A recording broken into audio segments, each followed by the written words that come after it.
안녕하세요. 맹경제TV 맹경제 목사입니다. 우리 지사부TV 안성희 소장님 나와 계십니다. 안녕하세요. 네, 안녕하세요. 네, 명절 잘 지내셨어요? 네, 잘 지냈습니다. 예, 우리 몇 주 동안 촬영하지 못했는데 오늘 이제 다시 오랜만에 촬영하게 되었습니다.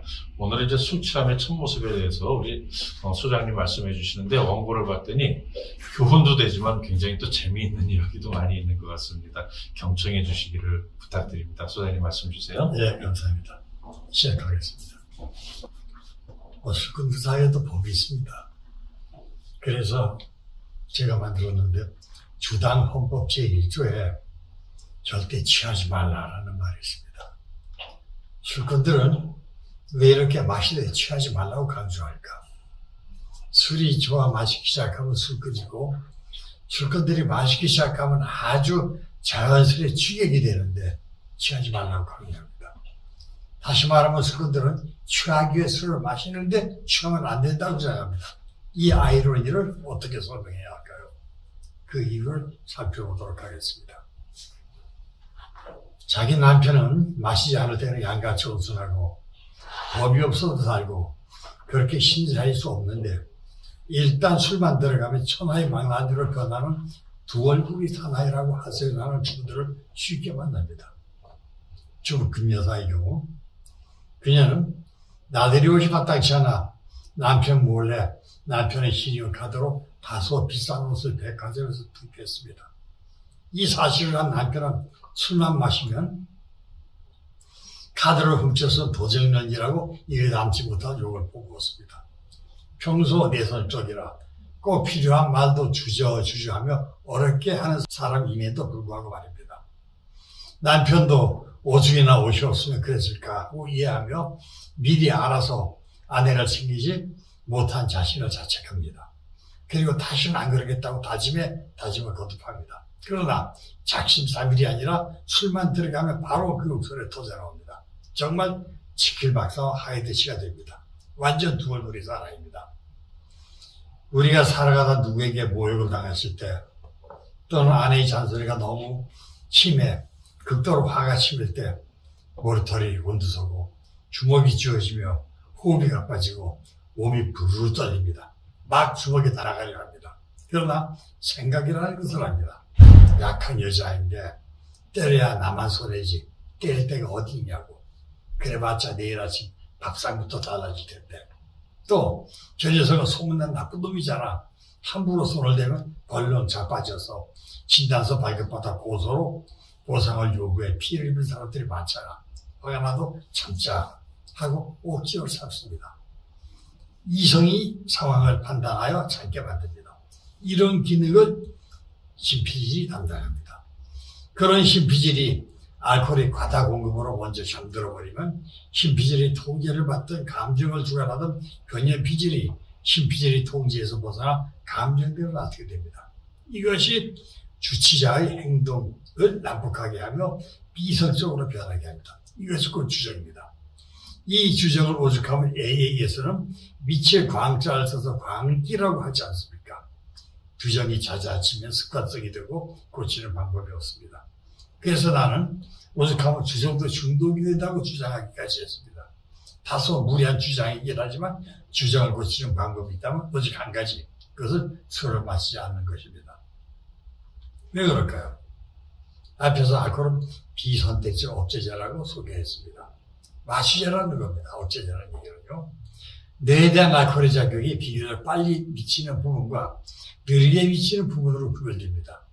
알코올의 작용을 받아 빨리 마비되는 것은 미묘한 반응이라든가 자기 의사대로 하는 수의 운동, 인식, 기억, 사고, 판단 능력 등의 고등 기능이고 느리게 마비되는 것은 대뇌 활동의 조절 등 하위 기능의 원시적 기능입니다.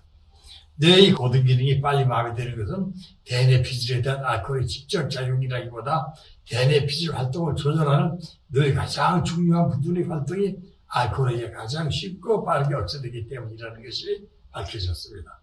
이 부분이 뇌각망양체며 여기서 부활계가 발달합니다. 이런 뇌의 고등 기능은 심피질이 담당합니다.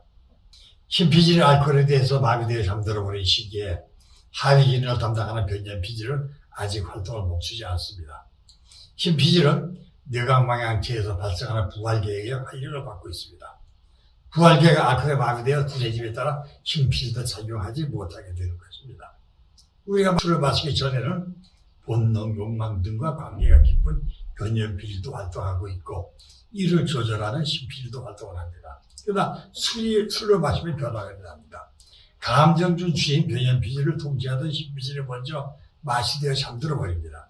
심피질이 수행하는 비판적 정신, 반성하는 마음 등 억제심에서 해방된 변연피질을 곱비 풀린 망아지처럼 이성에서 벗어나 감정과 본능대로 행동하게 됩니다. 이것이 주정의 형태로 나타납니다.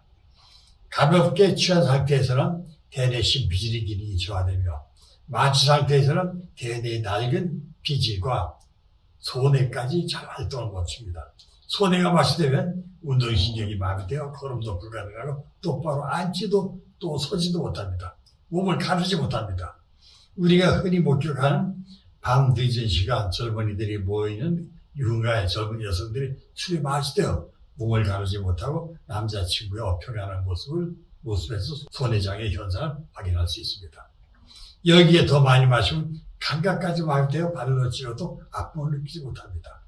전신 마취기 겨우 손발도 움직이지 못합니다. 그러나 심장은 움직입니다. 호흡도 약해졌으나 계속됩니다. 내장 활동은 멈추지 않습니다. 마취 상태에서는 뇌관의 호흡과 심장을 지휘하는 중추를 남기고 다른 부분은 거의 모두 마비됩니다. 거의 뇌사 상태와 같이 됩니다. 아픔을 느끼거나 이야기를 듣고 그 뜻을 이해하는 것과 자기 의지로 손가락을 움직이거나 이야기하는 등의 기능을 대뇌가 담당합니다. 대뇌의 기능이 마비되고 연이어 손에까지 마비되면 손과 발에 힘이 없어집니다. 몸을 가르지 못해 쓰러져 일으켜 놓아도 다시 무너져 주저앉거나 쓰러집니다. 만취는 이에 가까운 심정지의 죽음의 문턱까지 온 매우 위험한 상태입니다. 다시 앞으로 이야기입니다. 마시지 않을 때는 심피질이 제대로 기능하여 이성적인 생각을 함으로써 아내의 행동을 이해하고 욕설을 생각합니다. 그러나 마시고 취하면 술에 의해 심피질이 마비되고 심피질이 통제해서 풀려난 변연피질의 활동이 평소보다 왕성해져 억제되었던 잠재의식 속에 잠들었던 나쁜 생각과 감정이 불끈 솟아오르며 거친 행동으로 나타납니다. 초등학교 1학년 교실은 쉬는 시간이면 마치 아수라장과도 같습니다. 책상 위를 공수공수 뛰어다니는 놈, 고함치며 깔깔대고 웃는 녀석, 책을 치고 던지는 놈, 의자를 밀고 다니는 녀석, 서로 치고 받고 싸우는 녀석 등 교실은 순식간에 단잡하게 됩니다. 쉬는 시간이 끝나고 시작송이 울리고 선생님이 교실에 들어오면 순간 교실은 조용해집니다. 아이들이 선생님의 통제를 받는 겁니다. 여기서 선생님은 심피질, 철모는 아이들의 행동은 변연피질로 생각하면 이해가 쉬울 겁니다. 이것과 관계되는 에피소드입니다. 옛날 시골에 부잣집 하나님이 있었습니다. 먹고 살기에 넉넉한 남편은 호구 혼날 순탄행이었습니다. 더욱이 마님을 힘들게 하는 것을 주저했습니다. 견디다 못해 마님은 술버릇을 고치기로 결심을 합니다. 취해 들어오는 남편에게 주정을 고치라고 이야기해봤자 더 심한 주정을 받을 것만 같아 기회를 노리던 어느 날 남편이 모처럼 맑은 정신으로 귀가했습니다. 이때다 싶어 마님은 소복으로 갈아입고 동백기를 하나 머리를 곱게 빗고 남편을 불러앉히고 단호한 표정으로 입을 열었습니다. 이제 당신 주정에 도저히 못 살겠으니 갈라서자고. 남편은 변명도 못하고 그렇다고 잘못을 사과하기에 남자로서 자존심도 있고 하여 고개만 푹 숙이고 한심만 내쉬고 있었습니다. 이제 씨알이 먹힌다고 되게 양양한 마님은 아주 주정의 뿌리를 뽑을 양으로 위 옆방에 준비해둔 술잔을 남편 앞에 밀어놨습니다. 그리고 말했습니다. 그동안 살아오면서 유은정, 고은정 다 들었는데 그냥 헤어지기 섭섭하니 이별주나 한 잔씩 하고 헤어지자며 잔이 넘치도록 술을 따랐습니다. 주저하던 남편은 입맛을 다치며 마치 목이 타던 남편은 에라 모르겠다. 우선 마시고 보자 하고 그 술을 다시 마셨습니다. 그리고 술상에 다 끓는 전에 거칠게 주정을 시작했습니다. 뭐 이제 이혼하자고? 내 돈으로 가진 후각에 마님 행세까지 하며 사는 주제에 이혼?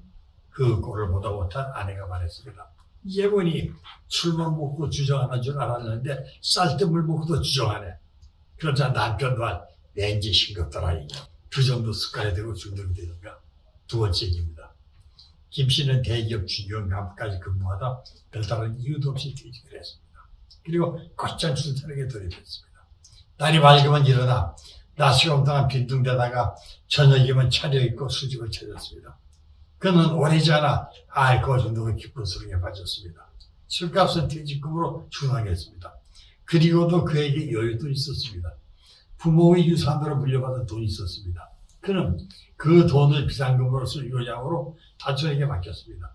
자신이 갖고 있는 돈의 정체가 드러나면 언젠가는 아내에게 뺏긴다는 남성들의 두려움 때문이었습니다.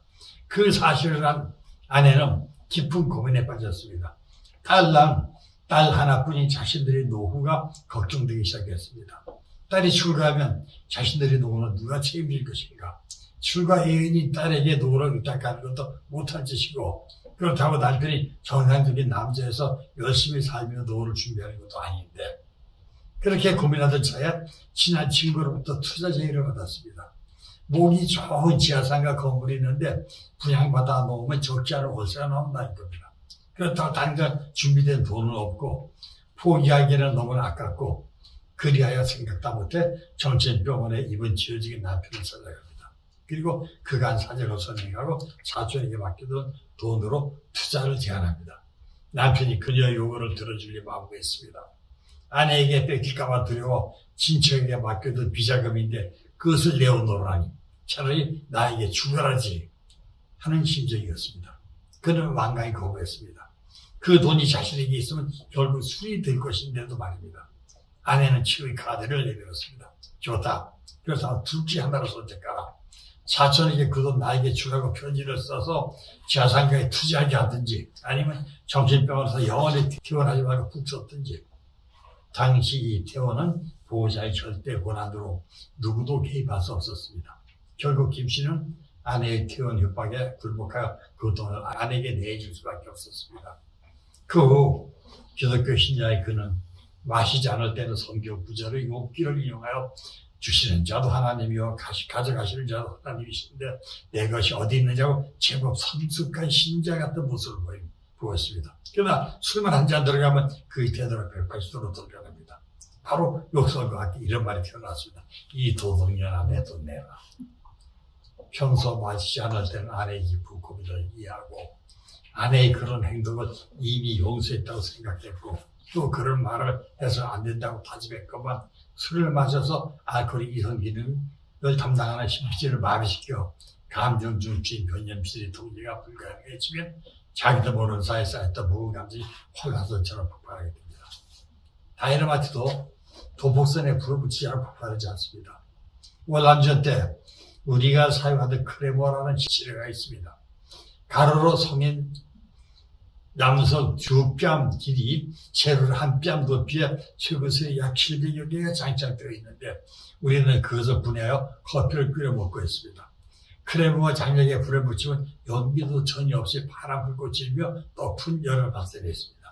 시대쇼 빈각통에 물을 붓고 커피를 끓이면 아주 훌륭한 인스턴트 커피가 되었습니다. 그 크레모가 보마 아웅선 테러에도 사용되었습니다. 그런 가공할 위력을 지닌 폭발물도 도폭선만 제거하면 안전합니다. 잠재된 원망과 분노, 울분 등의 장작이 장착된 내면의 불탄에 연결된 도폭선에 술이 불을 붙이는 겁니다. 감정을 이기는 이성이 없다고 했던가요? 그 감정에 기름을 붓고 불을 지펴 화산처럼 폭발하게 하는 것이 바로 알코올입니다. 자, 요건 이회는 여기까지 하겠습니다. 예, 감사합니다. 귀한 말씀 잘 들었습니다. 감사합니다.